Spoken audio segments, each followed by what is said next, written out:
நண்பர்கள் அனைவருக்கும் வணக்கம்.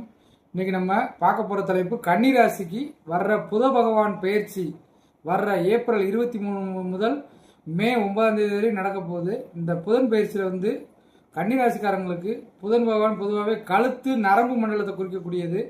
கழுத்து சம்பந்தப்பட்ட பிரச்சனை, நரம்பு தளர்ச்சி, நாக்கு, தொண்டை, சுண்டு விரலில் பாதிப்புகள் ஏற்படுத்தலாம். அதனால நீங்கள் கவனமாக இருங்க. இந்த உறுப்புகளில் பிரச்சனைகள் வர அதிகபட்சம் அந்த 16 நாளைக்கு வாய்ப்புகள் இருக்குது. வேலை செய்கிற இடத்துல மேலதிகாரியில் அனுசரித்து போங்க. 8ல் புதன் உங்கள் ராசிநாதன் மறையிறதுனால பண விஷயங்களில் யார்கிட்டையும் கொடுக்கல் வாங்கல, யாருக்கும் ஜாமீன் போட வேண்டாம். நவக்கிரக சன்னதியில் புத பகவான்கிட்ட போயிட்டு நீங்கள் இந்த நான் சொல்கிற புதன் ஸ்துதியை பாடுங்க. இதமுறை வாழ இன்னல்கள் நீக்கு, புத பகவானே பொன்னடி போற்றி, பதந்தால் வாய்ப்பன் ஒளியோனே உதவியே மருள் முத்தமாக போற்றி என்று சொல்லி புத பகவானை மனநிறைவோடு கும்பிட்டு வாங்க. உங்களுக்கு நல்லதே நடக்கும். நன்றி.